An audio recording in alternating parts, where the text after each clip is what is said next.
Yo, yo, what's going on, y'all? This is Marcus Rosa, aka Mazuma TV, back at y'all with another live, man. I hope everybody's having a blessed, beautiful, positive, productive night. I hope y'all had a great day overall, man. Back at y'all with some more boxing talk. We got some things that we currently need to discuss that's going on in the boxing world, man. But I'm gonna let a few of y'all get in here before we get this shit on and popping, man. You see what I'm saying? Y'all go ahead, hit the likes. Go ahead, hit the likes. We got some things that we need to discuss. We're gonna let a few people get up in here, man. Hopefully the notifications got sent out. Hopefully, people are aware of Mazuma TV going live, man. I came on a little late today, but that's because I'm putting together something a little special for y'all. You know what I mean? Uh Getting some good shit in the works, man. Lando Rosa, my father, with the first comment of the live. He said, I guess I'm early. Absolutely, and hopefully you still in here, Pop. Coffee plant, what up? Thierry Scott, what up? Is it time for Thierry Scott to get a motherfucking wrench? I think that's the case, y'all. What y'all think? What y'all think, man? Agent 86, what up? I think it's about time Thierry Scott get a wrench, man. He been around for a hot ass minute. You know what I'm saying? I think it's about that time.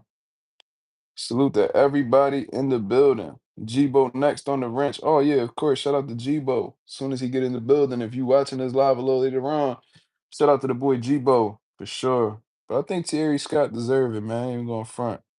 You gotta use that wrench responsibly though, brother. You know what I'm saying? So shout out to the boy Terry Scott with the motherfucking wrench. I'm feeling generous today. You know what I mean?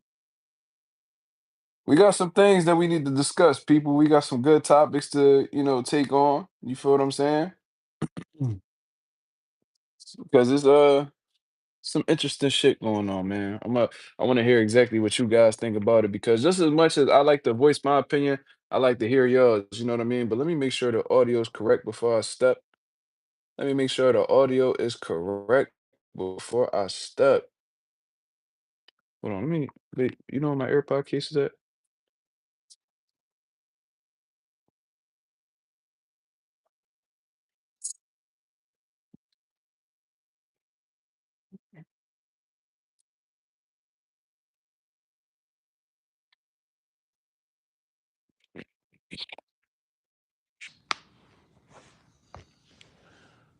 All right. Y'all hear me, y'all? Trying to see.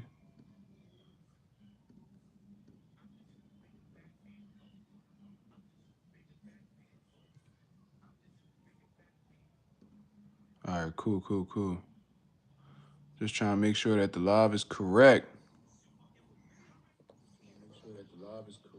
All right, we all good, man. So we gonna talk about Shakur Stevenson versus William Zepeda being next. PBC versus Top Rank plans being revealed. And then we gonna talk about Barbosa and Teofimo Lopez being a 50-50 fight. You know what I'm saying? We gonna see what's going on, but we got 17 people in the building. Shout out to everybody that's coming through and showing love, man. You know what I mean? Usually I put the shit on subscriber mode, but we gonna see. We gonna see who come through and support. You know what I'm saying? We currently at 2,773 subscribers. God damn. We got to that. We about to hit that 2,800 mark in due time. You know what I mean? 116 subscribers in the last 28 days. In the last 28 days, we got 42,000 views. Come on, man. Come on, man. We on and popping. Thoughts on Bud disrespecting Errol? Oh, that's a good one, man. I'm good. Yo, this the thing, bro.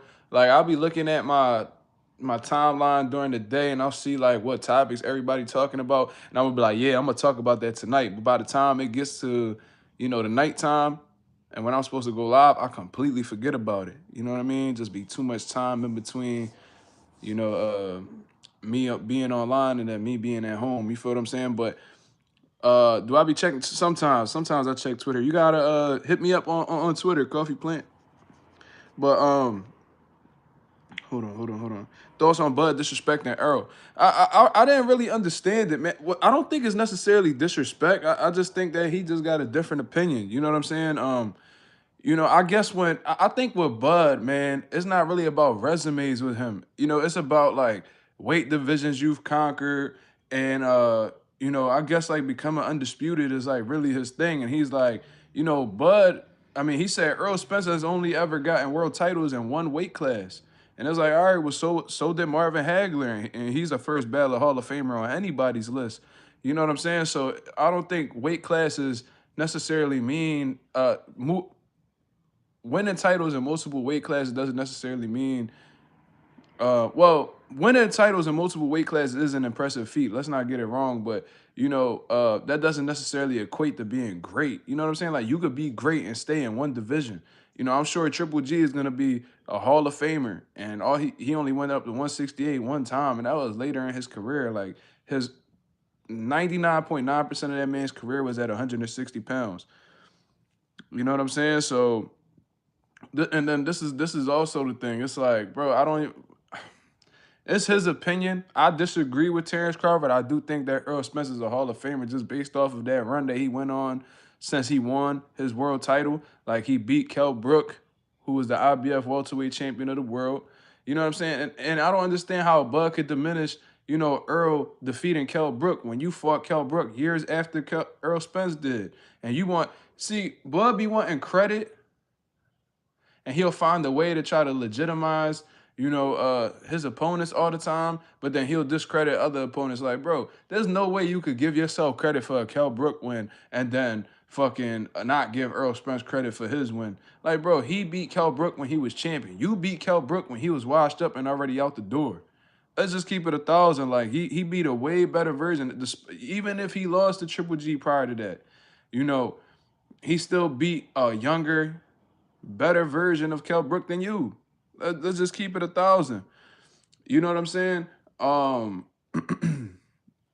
You could go ahead and talk about, and I don't even know, like, I don't know if he gave him credit for the Sean Porter victory, but yet that's another person that he's beat before you. Like you beat Sean Porter when his daddy already had his mind made up that he was gonna throw the towel if he seen something wrong. Sean Porter didn't really want to box anymore. You know what I mean? He was ready to retire prior to getting in the ring with you. And he just, he went out saying that he was gonna fight Bud, and that was it. You know what I'm saying? And this the thing too, like if you want people to big up your resume and all that, you shouldn't be diminishing another fighter's accomplishments because that makes your resume not look as good. If you're saying how this fighter is not, he didn't do this, he didn't do that, he's not a Hall of Famer, you should be saying that he is a Hall of Famer because that would mean that you have a Hall of Famer on your resume. So you diminishing Earl Spence is gonna take a hit on your accomplishments. You know what I'm saying? So I don't know, bro. I don't know how to really feel about that. I disagree with Terence Crawford. I think Earl Spence got a better resume than Terence Crawford if we keeping it real, like if we keeping it 1,000. You know what I mean? In terms of notable names, you know what I mean? You beat the man, but I think he beat better opposition than you at the time that he fought him. And that's just the reality of the situation. I respect Bud. Bud is a better fighter than Earl, clearly. But, in terms of, who they fought and who they beat, Earl Spence took the more difficult road in comparison to Bud. And I'm sure Bud would have fought the Thurmans if he was presented the opportunity and all the different champions. But the reality is, you beat Jeff Horn for a belt and you beat Earl for the additional 3. You didn't go through each and every champion like Earl Spence did. Earl Spence had to go. He had to go through multiple champions: Kell Brook, Sean Porter, your Dennis Ugas, and then he fought you. He had to do that. You know what I'm saying? So I don't know, man. I don't like the idea of Bud necessarily diminishing Earl Spence, saying he's not a Hall of Famer, bro. Arturo Gotti is in the Hall of Fame. You know what I'm saying? So if you're gonna say that, Earl Spence ain't a Hall of Famer, then I don't know, bro. I don't know. I just disagree. But there ain't no disrespect towards Bud. You know what I'm saying? What's my favorite Earl Spence fight? I love the knockout that he had against Leonard Bundu. I like how the way he systematically beat the shit out of Chris Van Heerden. I thought that was a great performance. Lamont Peterson, that was a good one. Okay, y'all serious? Yours is Lamont Peterson. That was a good one. I liked how the way how the way he broke down your Dennis Ugas. I thought that was a dope John. Earl Spence had a lot of good fights. How he outboxed Mikey Garcia when everybody was saying well, I'm not gonna say everybody, but a lot of people were saying Mikey was gonna win. Let's not act like We ain't hear Sugar Ray Leonard say that. And then when they asked why, he was like, because it's Mikey Garcia. Goofy shit, but you know what I'm saying? I remember that. So when he systematically, like when he outclassed Mikey Garcia, that was a good performance. You know, when he fought Sean Porter's fight and then beat him, you know, that wasn't his best performance, but it was an exciting fight. And it had a very dramatic ending. Chris Algieri, oh yeah, he broke Chris Algieri down. He broke Chris Algieri down. That was a ass whooping. Shout out to Chris Algieri though, he a dog. But you know, Chris Algieri had one of the most courageous performances I've ever seen. How the way he bounced back off of Ruslan Provatnikov fight, bro. That man orbital was broke from the very beginning and he boxed. See, that's why I see shit like that and I'm like, bro, how like there's really no excuse to quit in there, bro. Black Caesar said, yo, Mazuma, Shakur versus Zepeda is official. Let's get into that. Let's get into that. So apparently Oscar De La Hoya has been coming out here and saying that Shakur Stevenson and William Zepeda is next. Now, I don't really know whether to believe that or not because I swear this is like the second or third time that I've heard Oscar De La Hoya say that Zepeda and Shakur is next. And we really can't take Oscar's word for it most of the time because he's full of shit. You know what I'm saying? Phenomenal fighter. First ballot Hall of Famer, all-time great. I believe Oscar De La Hoya is. But at the same time, like as a promoter, I don't know, man. I don't know. He be avoiding motherfuckers. Like he ain't avoid nobody in his career per se, but as a promoter, bro, he be doing everything he can to avoid motherfuckers, bro. Or he'll rather have his guys fight bums instead of them losing. Like how the way he carried Jaime Munguia and all them other dudes. What is that? Is that the cats? Bro, I'm about to snap, bro. Hold on.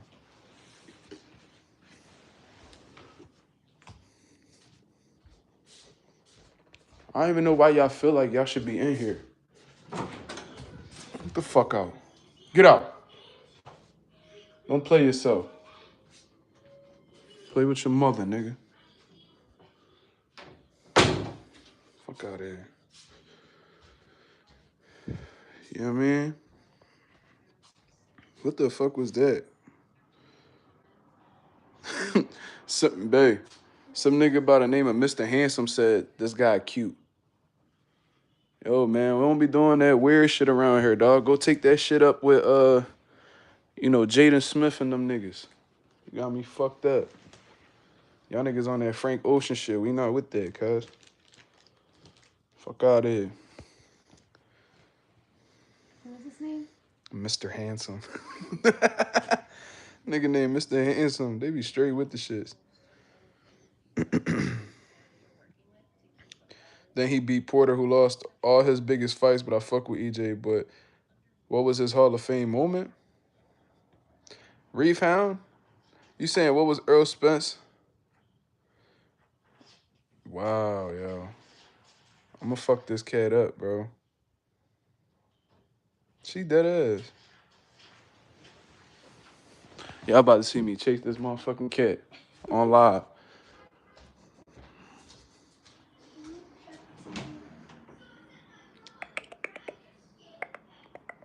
Come on. You wanna come in? Come on. Come on. Yeah, get the fuck in there, bitch. Put her right in the room. Fuck around with you. He said, hold on, I wanted to respond to Reef Hound. EJ took Ugas strap after Ugas took 45-year-old Manny Pacquiao belt. Bro, we can't do that, bro. We can't do that because y'all quick to get feet in a young Keith Thurman and all that shit. Yeah, y'all, he turned back the clock. He turned back the clock and he beat.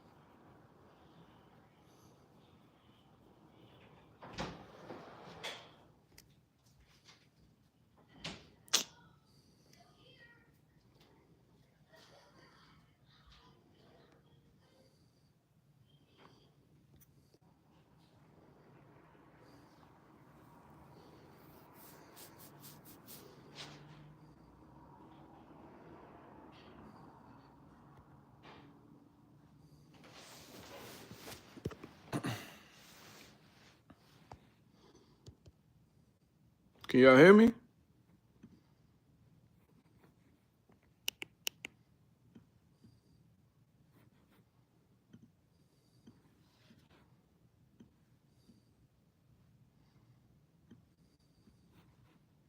On and popping, man.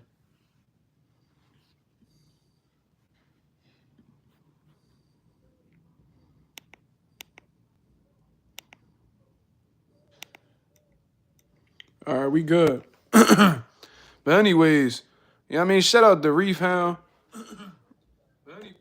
You know, shout out the Reef Hound and shit like that, man. But I can't do it. What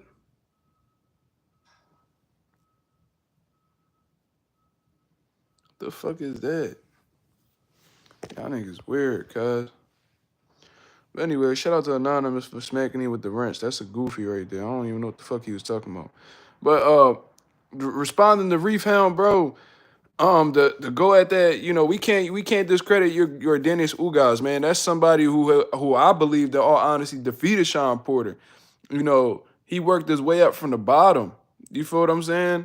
Lost fights early in his career, came back around, and he came in on last notice for Manny Pacquiao. You know what I'm saying? A Manny Pacquiao who they said reversed the clock and defeated a young, undefeated Keith Thurman, right? That's what motherfuckers is talking about. So, you know, when Dennis Ugas comes in on late notice and takes on Manny Pacquiao, a first ballot Hall of Famer in his own right, you know, he did what he was supposed to do. He defeated the champion that was in front of him. So we can't discredit your Dennis Ugas for defeating him. We got to give him all the credit in the world. You know what I mean? He didn't have a full training camp for Manny Pacquiao. You know what I'm saying? He was under the impression he was going to fight on the undercard from what I believe. And he ended up fighting Manny Pacquiao, bro. So, you know, it is what it is. Like I said, Errol Spence went on foreign soil when he was inexperienced, green as ever, bro. You know what I'm saying? Worked his way up the IBF rankings, and he went and he took on Kell Brook, who was undefeated at welterweight.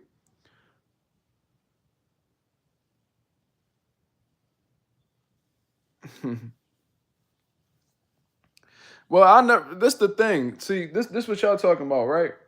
That man, Kell Brook, y'all act like the man went up to 160 and was fully acclimated at 160, bro. He ain't have no business being at 160, and that's their fault. Errol Spence can't control that a motherfucker keep his belt at 147 and then want to go up to 160 and fight a prime Triple G. Who fault is that? Who fault was that? What was EJ Hall of Fame moment, flying out a motherfucking Ferrari and then coming back and beating a two-time, a two-division world champion in Danny Garcia? That's a Hall of Fame moment. What was Arturo Gotti's Hall of Fame moment? Fighting Mickey Ward and taking punishment and get beat up all upside his head and having a whole Rocky fight. And they're like, oh my God, he's such a warrior. Put him in the Hall of Fame. What was Arturo Gotti's Hall of Fame moment? Errol Spence was flying out a motherfucking Ferrari when everybody thought he was done, coming back, no tune-up, and fighting a two-division world champion, hard-punching motherfucker like Danny Garcia. Danny ain't never beat nobody at 147. Was he a champion at 147, yes or no? Was he a champion at 147, yes or no? So all of a sudden, if you a world champion at a weight class, you a nobody. Mikey went up 2 weight class. That's a 4-division world champion, bro. And Mikey called him out. You act like Errol Spence was just looking for, bro. He was knocking on Errol Spence's door. He wanted that fight. He got a vacant title opportunity because he was a unified champion at 140 pounds and got one of the best resumes of his era. We can't discredit who Danny Garcia is. He moved up to 147. Yeah, they gave him a WBC title shot. Yeah. That's still a 2-division world champion, no matter how you look at it. We gonna discredit niggas being world champions now? We used to discredit motherfuckers when they ain't fight nobody or when they ain't accomplish nothing. Now we discredit them motherfuckers who win world titles. How many vacant titles did Adrian Broner get on his quest to becoming a 4-division world champion? Danny didn't lose every big fight. That's not true. The Lucas Matisse fight was a big fight. The Lamont Peterson fight was a big fight. The the Eric Morales fight was a big fight. The Zab Judah fight was a big fight. The Amir Khan fight was a big fight. That's not true, my brother. That's not true.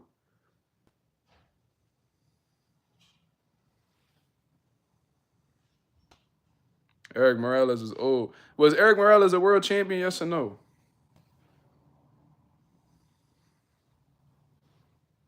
Errol Spence was manufactured. What you mean manufactured? What does that mean? What you mean by manufactured?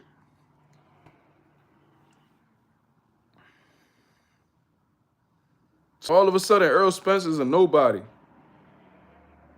Is that what we saying? Oh, he was built this way. He not really like that. What is we talking about? Danny never did anything at 147. So I guess winning the WBC world title is doing nothing in the welterweight division. Y'all see what y'all willing to do to degrade Errol Spence Jr.? Danny Garcia never did nothing at 147. He was a WBC welterweight champion of the world. What is we talking about?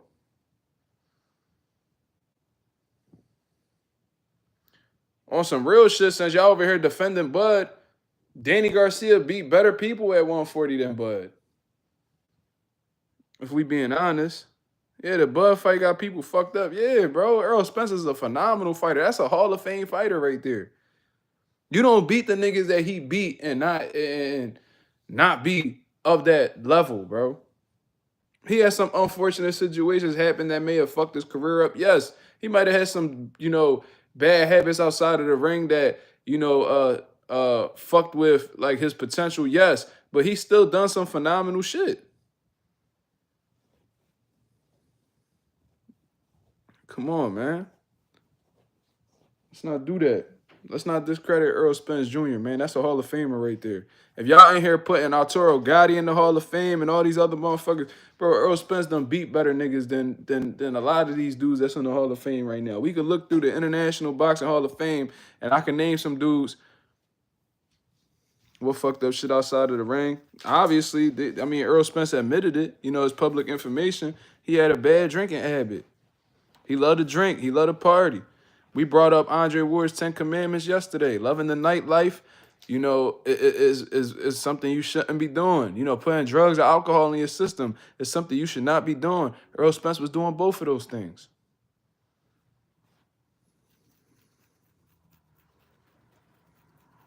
Arturo Gotti's in the Hall of Fame. Go look it up. It's like, bro, you can't say Arturo Gatti is a Hall of Famer and Errol Spence isn't. You know what I'm saying? Like, that shit don't make any sense. That man was inducted into the International Boxing Hall of Fame. Do you know that Rocky Balboa is in the International Boxing Hall of Fame? Did y'all ever see that? Errol Spence ain't deserving? Shit is crazy, bro.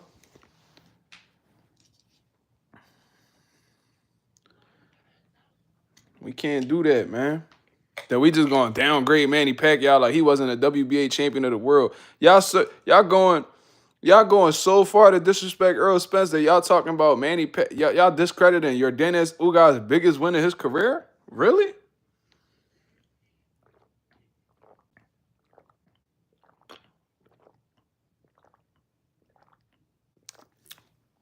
But when he beat Keith, everybody was talking about, oh, Manny back, man.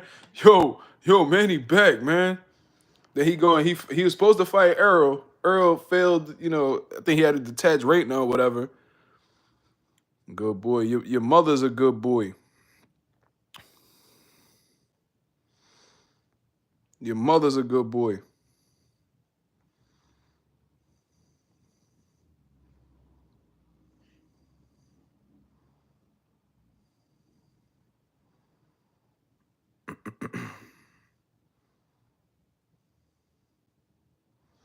Bro, did they ask Bud if he was a Hall of Famer or a first ballot Hall of Famer? Cause what is we doing? Yeah, a lot of people thought Manny Pacquiao was gonna beat Ugas. Yeah, they was. I remember that shit clear as day, bro. I was around. I was here.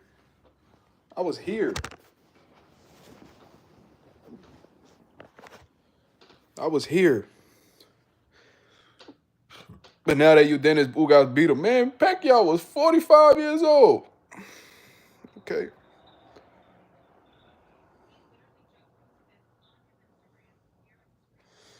The Kell Brook fight was a fight outside of the PBC banner. You do know that, right?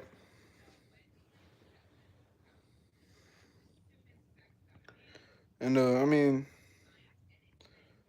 Bud wasn't a PBC fighter. He fought him.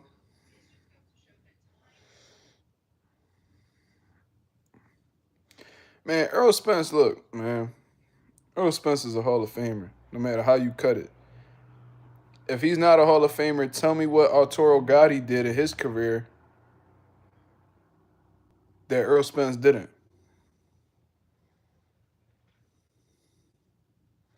Buzz said that because Errol and his fans shitted on him for 7 years.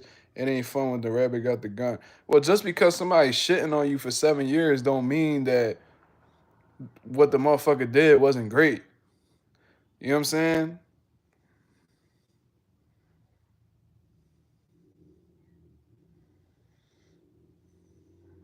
If a motherfucker, just because a nigga your op, that don't mean that they didn't accomplish great shit. Like I tell you what, I don't fuck with LeBron James. I don't. I think he's soft. I think that I just think the nigga's soft for real. Like niggas be having to beg him to play defense and shit like that. But guess what? He's one of the greatest basketball players to ever live. Great, one of the greatest, if not probably the greatest basketball player to ever live.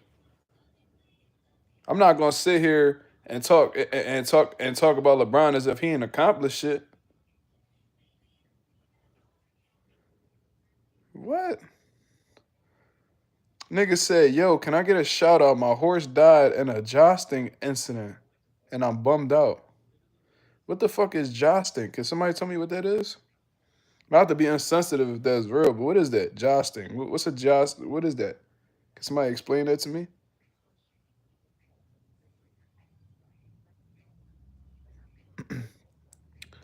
Oh, he a troll? Fuck your horse, nigga. You should have went right along with him. Ah.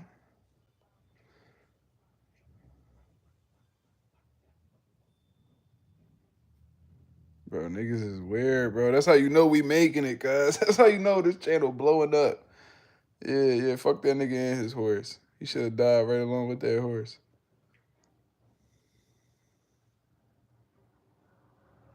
You know what I'm saying? You should have died. You should have left instead. You should have been unalived instead. If you a fan of boxing, Earl is a Hall of Fame. Yeah, bro. Well, bro, that was his Hall of Fame moment for real, bro. Like they give Edwin Valero credit for coming back off of his bad injury, and Vinny Pazienza for his bad injuries and all that good shit, bro. They give him all the credit in the world. Earl Spence flew out of a car that was going at a high rate of speed. Done got some really bad injuries. This man had to learn how to walk again, all types of shit. Gets back in the boxing ring and beats credible opponent after credible opponent.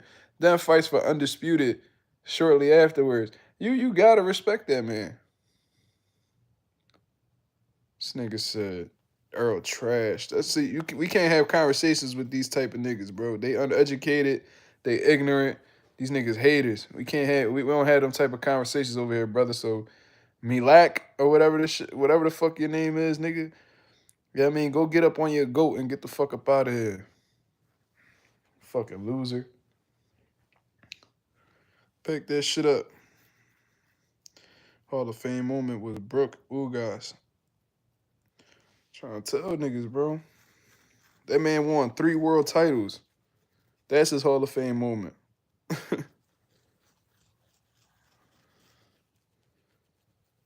You know what I'm saying? That's your Hall of Fame moment. Winning 3 out of the 4 major titles in your division.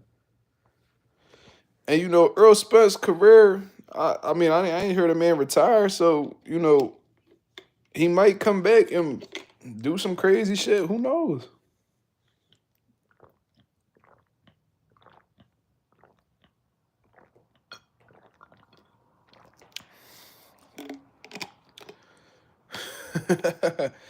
Yo, y'all niggas wildin'.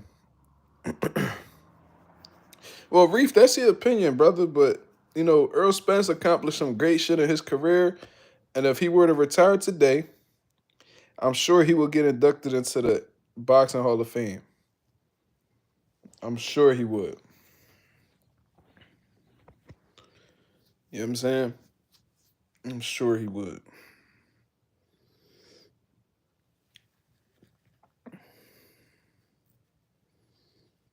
No, that was, and I didn't, and Reef, I didn't say that you said that Earl was trash. There was somebody in the comments who said Earl was trash. The nigga Milak or whatever the fuck his name is.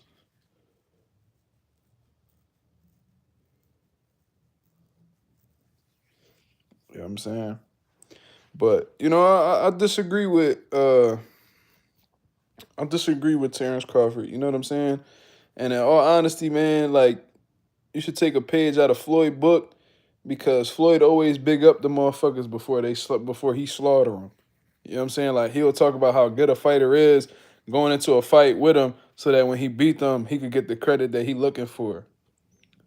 You know what I'm saying? Floyd, I also heard Floyd call niggas bums and shit like that, but that's just for promotion.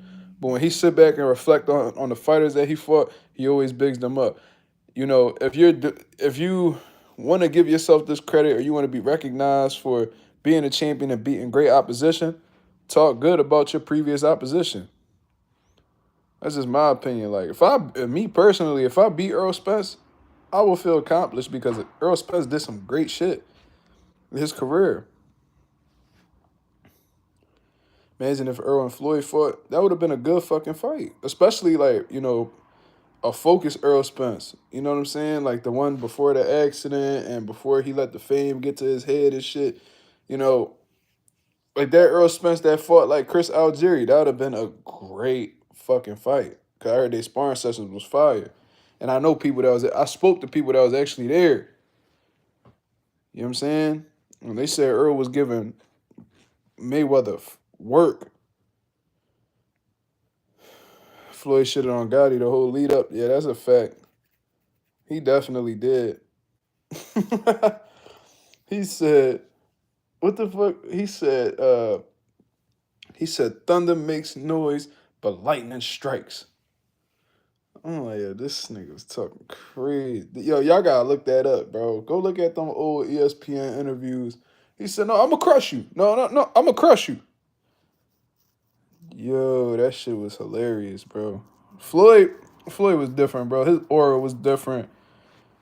His trash talk was different. The way he walked it, like he talked, it was different, bro. We ain't never gonna see another Floyd again, bro. I'm sorry. Like, I don't know.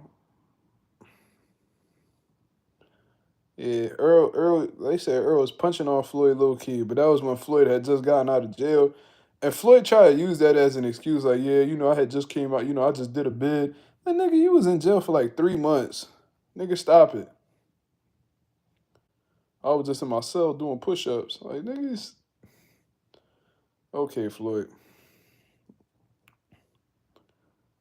You done took year layoffs and came back super sharp. You took you did 3 months in jail, got right back in the gym. You was talking about you was rusty. Like, stop it.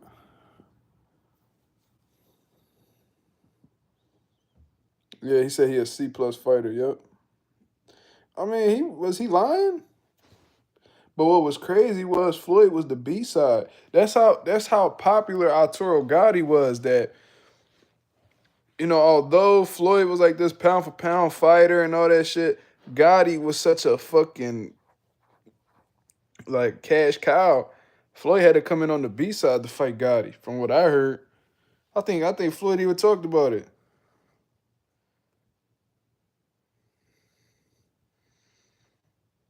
Yeah, AB was a what if. When you watch AB when he was at 126, 130, wait, was he at 26? 30, 35, 40. Nah, he was at 30. When he was at 30, bro, his fast hands, his combinations, his conditioning, his his intensity was different, bro. You know what I'm saying? Like Broner used to really let his hands go, and he was heavy-handed. Like he was bigger than a lot of them dudes at 130. He used to crush them niggas. 35, he was sharp. You know what I'm saying? It was when, he started getting the notoriety and the fame and the comparisons to Floyd. That's when he started feeling like he started to believe his own hype. You know what I'm saying? And started feeling like, he didn't have to really do shit to beat these dudes, or he didn't have to train hard because, he was the next Floyd. He didn't have to do what Floyd did. Like he wasn't humble, bro. He was very arrogant. AB biggest mistake was he skipped 40. He ended up going back down to 40 and winning the world title. But yeah, like no, I think AB's worse. And I think AB would have gotten exposed eventually anyway because he was very flat-footed. Um and his defense wasn't the best. You know what I'm saying? Like early, like in those smaller weight classes, AB kept motherfuckers off of him and didn't really get touched because he was letting his hands go so crazy. His combination punching was vicious. You know who fights a lot like a young Adrian Broner? Y'all probably don't even know him, right? He's from Philadelphia. Well, I don't know if he consider himself from Philly or Jersey. Not Quadir Albright. Quadir Albright. QUA. Wait, quad. No, QUA. It's QUADIR. Quadir Albright. It's Nair Albright's cousin. They call him C4. That nigga fights a lot like a young Adrian Broner, bro. Very exciting. Very exciting. Powerful. This boy done got some highlight reel knockouts. He probably like 12-1, 14-1 or something like that. But when I tell you this kid looks, bro, you could put his highlight reels up, and then look at Adrian Broner, young highlight reel. Bro, it's the same shit, bro. I'm telling you. He should have never took the step aside money from Floyd. He took step aside money from Floyd? When he do that? I don't remember that. I don't know. Bro, he would have rematched Maidana, bro. That wouldn't have went well for him. That was just a bad style for him, bro. Like, cause I said AB don't got he flat footed. His defense ain't all like that. Maidana heavy handed, great conditioning, straight up dog, throw punches from weird angles. He would have cracked AB all day, bro. AB don't got what it take to beat somebody like Maidana. The fight with Maldonado was at 47, Yasir. Paulie was a champion at 47. That's why Keith Thurman was like, "You better not duck me, son. You better not duck me, son." That was at 47. Paulie was a champion at 47. That's the thing. Like, you got to split against Paulie. It was like, oh, no. No. But I heard people say that AB wasn't the same after a Errol Spence sparring session. That's what I heard. That AB sparred with Errol, and Errol put that nigga out. You know what I mean? It was AB pound for pound. I remember they was naming him. They was naming him on that pound for pound list. He was on some people's pound for pound list. Me, I wasn't too. I thought AB was exciting. I like the trash talk and all that. But like I remember my pop even saying that like AB was gonna, he not as good as Floyd, because that was a genuine conversation at the time. I remember people was like, yo, AB might be better than Floyd, man. Like and we was like, man, no the fuck he not, bro. Yo, that was such a disrespectful moment, bro. That's how you know recency bias is like a motherfucker and niggas don't really study fighters, cause when you watch AB coming up, bro, like obviously he had skills, he had a lot of potential. He had some good shit going on, but he wasn't no Floyd, bro. Paulie was a smart boxer. Yes, he was. You know, it was crazy. In one of his world title fights, he had gotten a knockout too.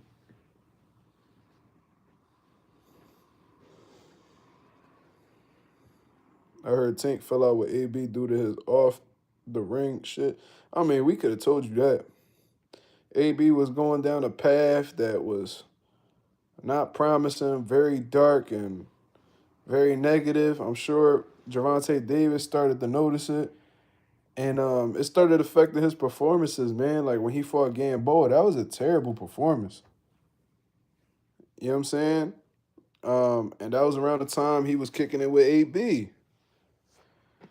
You know what I mean? Like, and I guess he noticed that was like his little wake up call or whatever.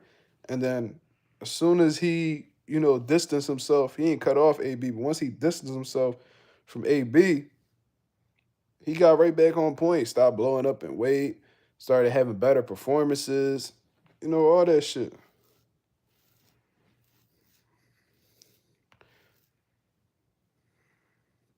Mikey Garcia should definitely be in the Hall of Fame.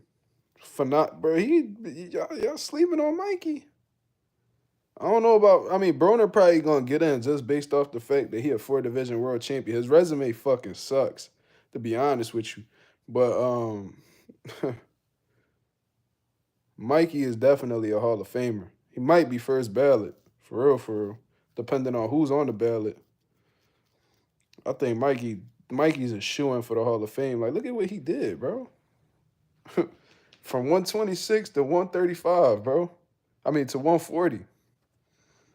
Hell of a resume. Orlando Salido, Rocky Martinez, Wama Lopez. He beat the WBC champion at lightweight. Dejan Zlaticanin, he beat the 140 champion Sergey Limpinets at the time. He beat Adrian Broner, Robert Easter, Jesse Vargas.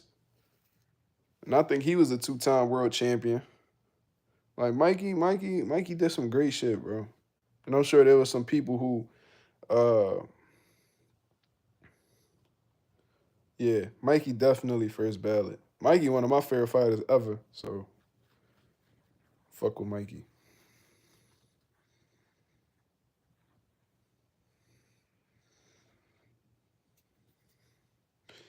But if they was to put, let's say AB was to retire tomorrow, right? If they was to put Mikey and AB against each other, like in the ballot, Mikey gonna go ahead of Broner every time. That man lost to Earl Spence. That pretty much, derailed his career or whatever. But he came back. He did his thing. But then, like, by the time he got to Sandor Martin, man, he just wasn't motivated anymore. He didn't really want to be in boxing too much longer. Mikey never really loved boxing. He was just good at it. Yeah, Mikey was a fucking monster at 126. 132. Really, really 126 to 135. 140, he was still himself. But like his peak, yeah, 126 to 135, he was a fucking monster. Mikey should have never went up to 47. He should have just kept it gangster. 126 to 140. That was it. That's all he needed to do. But he decided to stay at 147, fight big ass Jesse Vargas, and put him on his back pockets and all types of shit. Mikey was the man. We was just talking about him probably yesterday or the day before or something like that. I don't know what to think about Tank as a person because I don't know him as a person. So I can't really speak on that. But based off of how the way he presents himself, he comes across as somebody who, obviously cares about fashion. I don't know, man. Like he comes across as somebody who like I don't want to say this because it's gonna sound I'm gonna sound like a dick, but uneducated, um, not very well spoken. Uh, I don't know, bro. And I think that he just not smart, bro. I'm gonna just say that like he's not really smart. And you could tell he one of them dumb niggas because whenever they get confused or they feel like somebody's whenever somebody disproves they point or whatever the case is, they get all threatened and then want to have little attitudes and shit. Like he one of them that he can't talk shit out. Like he's so dumb that he gotta, before he could talk things out rationally and try to prove his point and communicate, I mean, they just they get bent out of shape, they get frustrated, and then they want to fight niggas. Yeah, he definitely sassy too. He got Tank got a lot of feminine energy for sure. Said like his mama, that's funny. His mom ratchet for sure. She be at them fights acting a fool. But they ain't none of my business though. So shit, let's get into these next topics, bro. We don't even be getting into the topics that be in this video. But I'm hearing that PBC and Top Rank, yeah, I mean they revealing some plans or whatever the case is, man. So let's actually pull this up right here. Let's talk about this. Let's talk about this. Um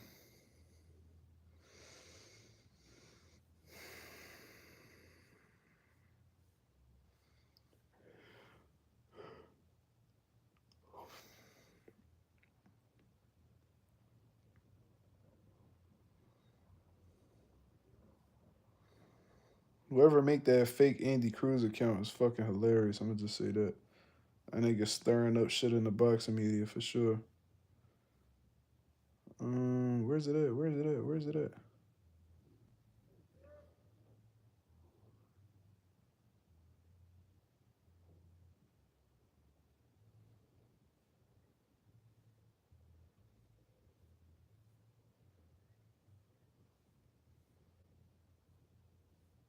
Where the fuck is it at?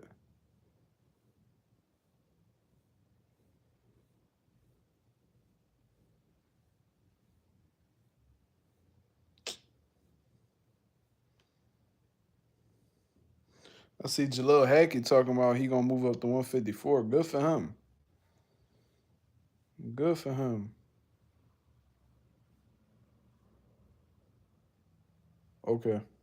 So according to Hassan Wells, I don't know. This was Hassan Wells wrote this on April 1st.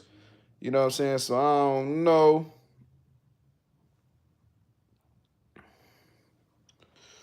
But apparently, I don't really believe this. I ain't gonna lie to you, but I'm gonna talk about why. Um, but apparently, boxing scene posted it too.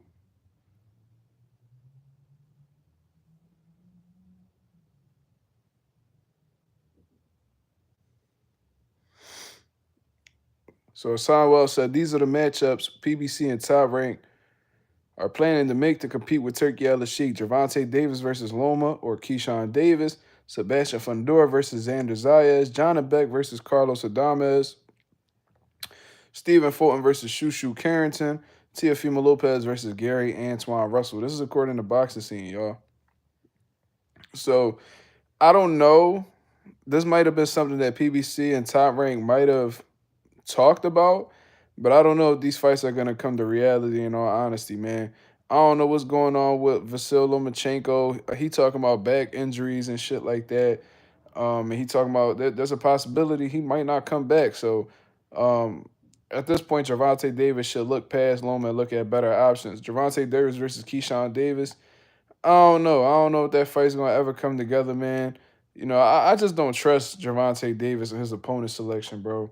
Like, we shouldn't even be talking about Gervonta Davis versus Keyshawn. For real, we should be talking about Gervonta and Lamont too. That fight, y'all left that fight up to being a draw. There was no clear-cut winner, according to the judges. So, you gotta get that back, brother. You gotta get that back. Kobe Plant said Tank been quiet lately. He always quiet when he ain't got a fight going on.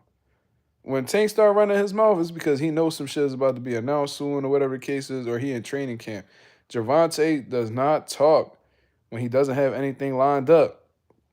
And then when motherfuckers call him out and shit, man, they only call me out when I got a fight lined up. Nigga, because you don't never talk when you don't got a fight lined up. You go incognito, nigga. Niggas be forgetting about you until a fight date pop up. Fuck is you talking about? May the best Davis win. Yeah, that's funny. That's funny. But I don't know. I just don't trust Gervonta Davis. They talking about he may possibly fight Jake Paul in the exhibition and all that goofy shit. No. Lamont Roach, don't look any further than that. You know what I'm saying? Sebastian Fundora versus Xander Zayas, that's already gonna happen, but I don't think it's because PBC and Top Rank are planning to compete with Turkey Sheik. I think it's because the WBO is mandating it. John Beck versus Carlos Adames. I love that fight. That's a fight that I've been calling for a little minute now. But let's see. John Beck look like he's struggling to make 160. He might have to move up soon. So we'll see how that goes. And then, Carlos Adames talking like he want to go up to 68 himself. So we'll see. That's a great fight if they're able to make it. Stephen Fulton versus Shushu Carrington. I don't know, man. I'd rather see Stephen Fulton fight another champion, bro. But if the WBC mandates it or whatever the case is, then so be it. You know what I mean? I accept it if like a sanctioning body orders it or whatever, but aka the WBC. But I'd rather see Stephen Fulton fight a Nick Ball or somebody else of that nature, Rafael Espinoza, like one of them type Jones. Like, I would love to see that. Shushu, he cutting the line. I ain't fucking with it. Get Shushu another top contender at 126. You know what I'm saying? And then we could talk about, him fighting for a belt. You know what I mean? I want to see motherfuckers get tested before they get, in position to fight for a world title. Just me though. Then we got Teofimo Lopez versus Gary Antoine Russell. Now I don't believe Teofimo Lopez will take this fight. I ain't gonna lie to you, man. I don't see him taking on that style. Gary Antoine Russell seems to be all wrong for somebody like Teofimo. Teofimo has shown, especially at 140, that his power just doesn't seem to be the same. And he had trouble with motherfuckers like Steve Claggett, who were guys who applied a lot of pressure. Gary Antoine is giving you that same type of pressure with speed, you know what I mean, with combination punches, with a fucking insane cardio, insane gas tank. That man Gary Antoine seems like he gets stronger as the rounds go on.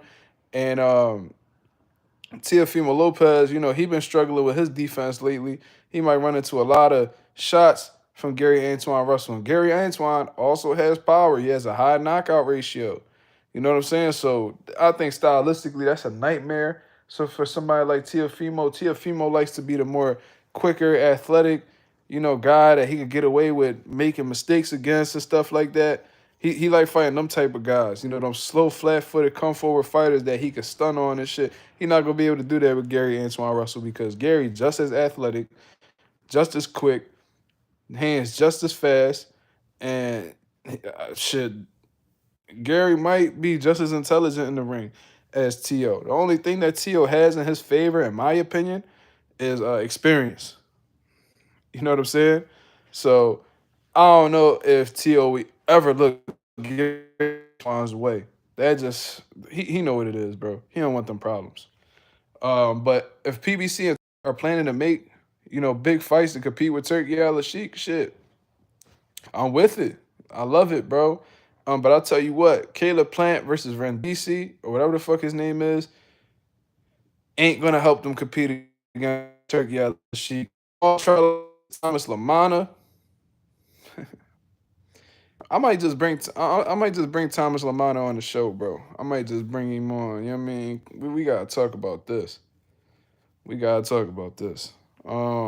That's not gonna help you compete against Turkey Sheik neither. Thomas Lamana versus Jamal, that ain't it, boss. Now if you cut Lamana and Rossetti's out the motherfucking question, even make them a co-main event and just have Jamal and Plant fight each other instead, now you're going in the right direction. Now you're getting the people's attention. Now you're competing with somebody like Turkey Sheik. Charlo fighting Cornflake is crazy, bro. Shout out to Cornflake, though. You can't blame Cornflake for that. That's why I would like to bring him on the channel because, he just taking advantage of opportunities that's being presented his way. What if Cornflake win? Then Cornflake might fight Caleb Plant. You know what I'm saying? Like that's just gonna shoot his stock to a different stratosphere. You know what I'm saying? His stock gonna go through the roof, and most likely he'll be the one to fight Caleb Plant next. And if somehow, some way, he would have beat Caleb Plant, he gonna be in line for a world title opportunity for sure. But Thomas Lamano always knew how to play his cards right, bro. Like always knew how to play his cards right. He always put himself in great positions. You know what I'm saying? Thomas Lamana is also a promoter that's been around for a good amount of time. Did his own shows. He put his own bread up. Like, you gotta respect motherfuckers like Thomas Lamana, because nowadays these dudes be talking about they have promotional companies, and they promotional companies only do events that they fighting on. Like, they don't really be going around, making fights happen and signing fighters. Like, that's what Thomas Lamana do.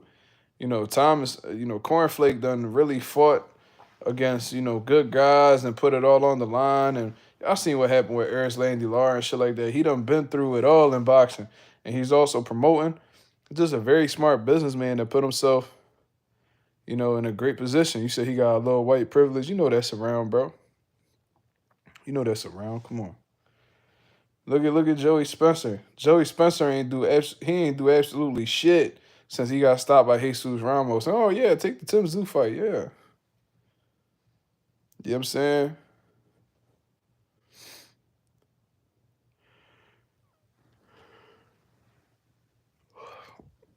Yeah, I told you already, man. Like, much respect to Cornflake, but I just don't think he's on that. He's up that level.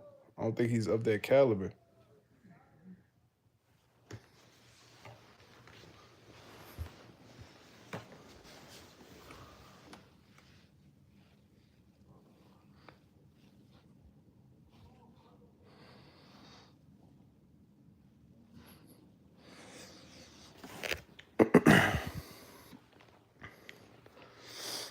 Two-weight world champion for a reason. That's true.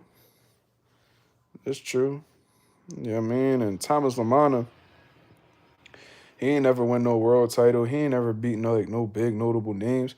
So that's why you gotta respect him, because even though he hasn't done the craziest things or anything like that, he's put himself in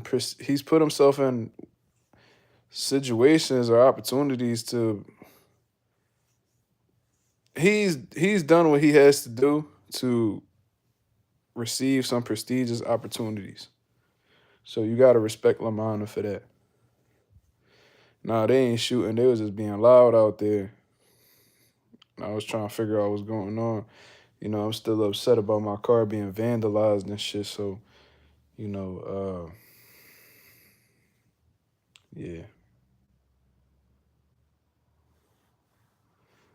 So I'm just checking, making sure don't nobody try to spin the block and do some dumb shit again, because this time there's gonna be a trail of blood behind that shit.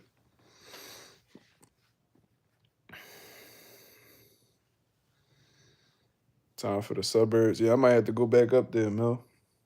I was up there for a year, came back down to the hood because, it's close to the gym and close to my job, but I don't know, man. I might have to transfer. Might have to transfer this job somewhere and then just take this drive down here when I'm done. But damn, my son down here too, bro. I don't know. I might have to wait a few years before I go to the suburbs, bro. When I'm done with this industry I'm currently working in, I might move up to the suburbs. I ain't gonna lie to you. Light skin with the beef, Chris Brown. What? What's up with y'all niggas? What? What this niggas talking about? Niggas drunk. Yeah, the trolls is very real. That's how you know Mazuma TV popping off, when you got the weirdos coming around. Yeah, Ralph snapping with the wrench, for sure. He ain't playing. But yeah, man, I can't wait to get my get back for that though. You might see a mugshot of Mark online. Like Mazuma TV was just arrested for beating the dog shit out of somebody. Yeah. I don't know, bro. Dudes is super weird. That's gonna come with the game, y'all. Y'all just gotta keep them wrenches sharp. You know what I'm saying? Gotta keep them wrenches sharp. But last topic I wanted to speak about. Let me see. Let me see what I wrote down. Because, like I said, William Zepeda, Shakur Stevenson, Oscar said that that was the fight that was going to happen next. But he done said that 2, 3 times already, so I don't really know how to take Oscar's word. Seemed like he full of shit a lot of times, you know what I'm saying? And he do whatever he can to preserve his fighters' records just so he could beef them up and cash them out later on like he did the Jaime Munguia and shit like that. You know what I mean? So, and Ryan Garcia, basically, you know what I mean? He cashed them out with Tank, cashed out Jaime Munguia with Canelo and shit like that. You know, it's hard to believe Oscar's word, but we'll see. So according to Hassan Wells, too, because you know I got a few of my topics from Hassan Wells' page. Um, Abdullah Mason did a whole training camp with Arnold Barbosa, or sparred him a whole training camp. And apparently Abdullah Mason believes that Teofimo Lopez and Arnold Barbosa is a 50-50 fight. Now, I actually had a homie of mine, shout out to my boy Josh, had reached out to me and had asked me what I had thought about that. And listen, I don't know if Abdullah Mason has ever sparred Teofimo Lopez. I feel like that's the only way that he can, come up to that conclusion that Tio and Barbosa is a 50-50 fight. Because if he sparred both guys and he felt like, they were on the same level, then that would make sense as to why he would say that. But I don't know of Abdullah Mason sparring Teofimo Lopez in the past or anything like that. Um, but he's a boxer. That I'm sure there's certain things that he sees that a lot of people, including myself, probably don't see as clearly. And if he feels like Barbosa and Teofimo Lopez is a 50-50 fight, then that's how this may very well be a competitive fight, man. We know Teofimo Lopez's weakness is, boxers. He struggles to cut off a ring, like I told his punk ass daddy on here. Can't even cut off a ring. He struggles with guys who have lateral movement. He has a hard time catching up with them. And in reality, Teofimo don't like to look for motherfuckers. He like for motherfuckers to be directly in front of him so he can get his little counter shots off and, just be the guy to like, stunt on a flat footed motherfucker. That's what he like to do. You know what I'm saying? He like fighting Steve Claggett and shit. If you had to pick your white half or your black half, which would you pick? uh, you assuming I'm white is crazy. You know, if anybody that, man, I ain't gotta explain shit to nobody.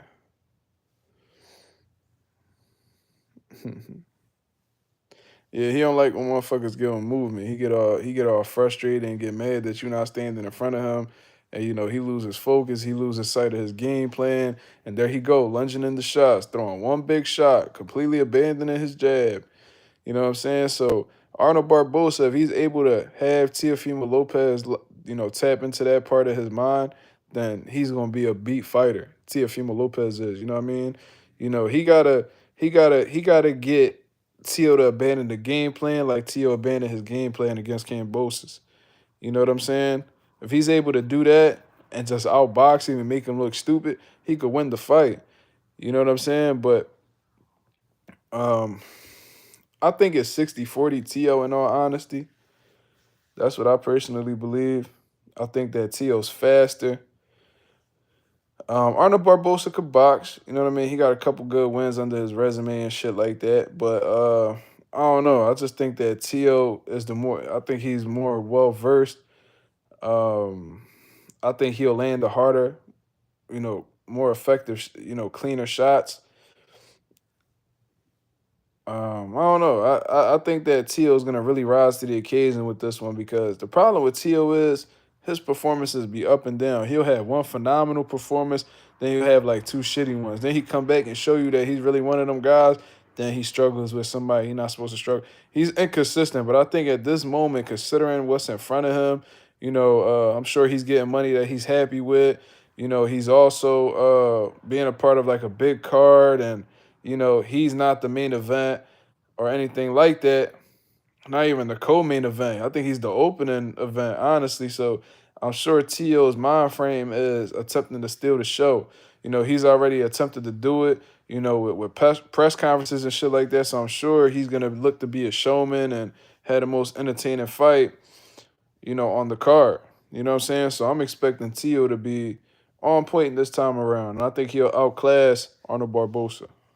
I'm rooting for Barbosa though, because I don't fuck with racists. But if we being objective, if we being honest, Tio can win this fight.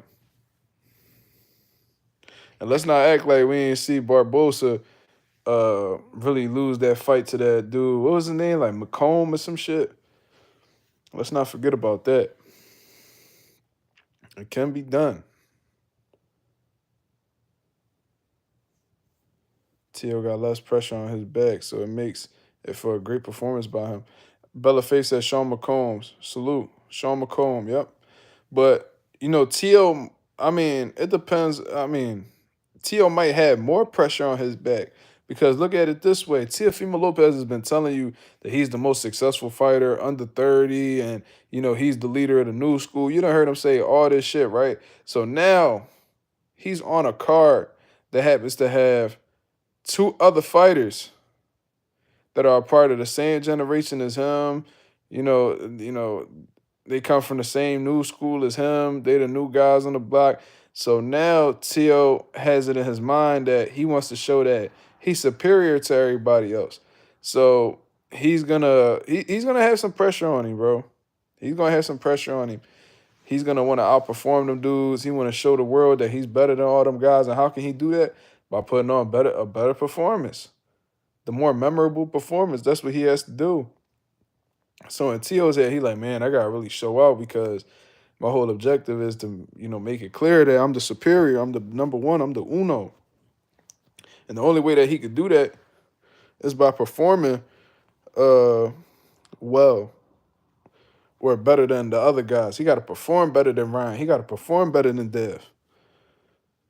You know what I'm saying? Reef said Tio stops Barbosa violently. Damn. He even told Mark on live it was a flash knockdown. Nah, he got punched in his shit, bro. He ran into a fucking right hand. That's what happened. Tio Senior is delusional though, bro. Did y'all it's funny, bro? Pay attention to this shit. That's how you know Tio don't really respect his daddy all like that from a coaching aspect. Not as a father, but as a coach. And he shouldn't because his dad a bum ass coach. That's why he keep going to other people looking for help because, he don't feel like he learning shit from his punk ass daddy. But anyway, I seen Tio sparring. This nigga jumping, doing like behind the back punches and shit like that. Peep how his dad is giving instructions and his son ain't listening to none of them. He's like, oh, shoot the right hand to the body. Oh, when he gets inside, you shoot the uppercut. He ain't do neither one of them Johns, bro. Neither one of them Johns. So that shit was funny to me. Like this nigga shouting instructions, his son not even paying him any mind because he know those some bum ass instructions. That's why T.O. been running all over looking for new trainers and shit. He had that one Hispanic dude that had his defense real nice and sharp. Then he went over to now he trying to go over with Eddie Reynoso and shit like that. And then his daddy gonna go around talking about how he'll always be his son's lead trainer. He won't be getting rid of him. So by that logic, you over here trying to say Eddie Reynoso gonna be your second. Why the fuck would he be your second when he's better than you? He's accomplished more than you. He don't need you. Y'all calling him to coach. Y'all calling him for his coaching assistance. He ain't call you. Y'all call him looking for help. And then when he looking to help and be the trainer, then but you gotta play second. Get the fuck out of here. He's an idiot.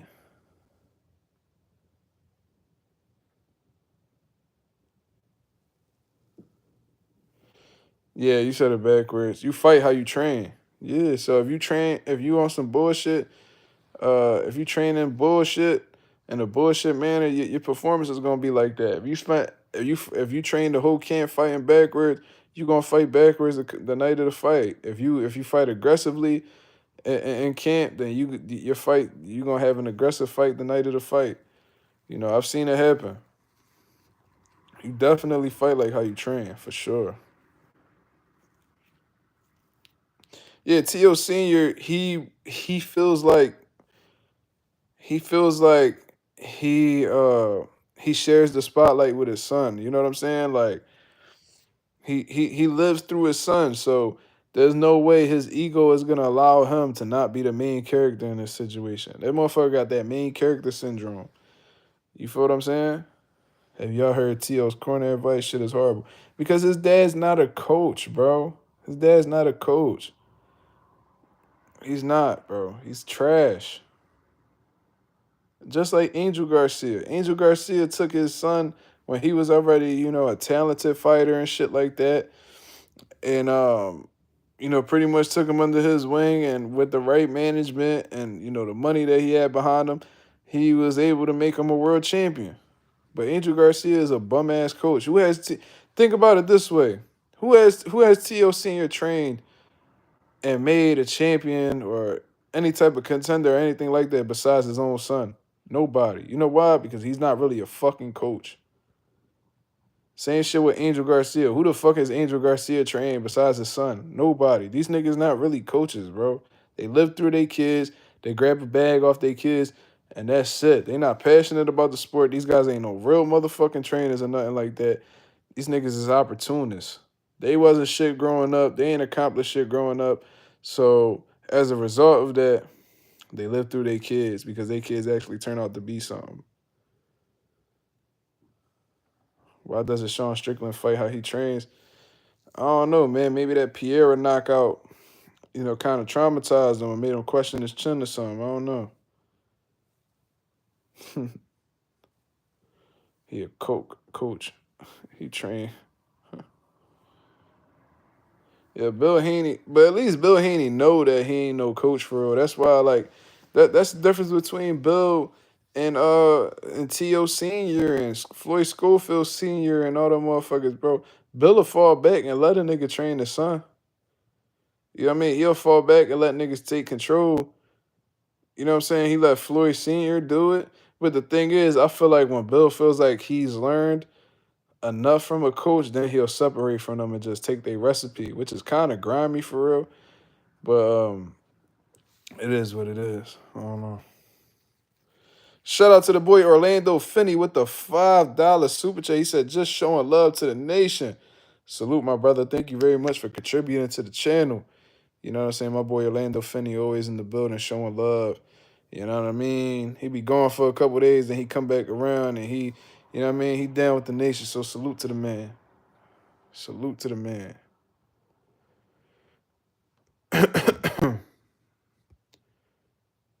Appreciate that, brother. But nah, for real though.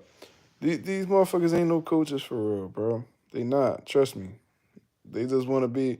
They just want to be a part of their son journey. They want to live through their kids. T.O. Senior got that. He got that main character syndrome, where he feel like he's just as big. Like he told me on the live, bro, that I was lucky that I was talking to him.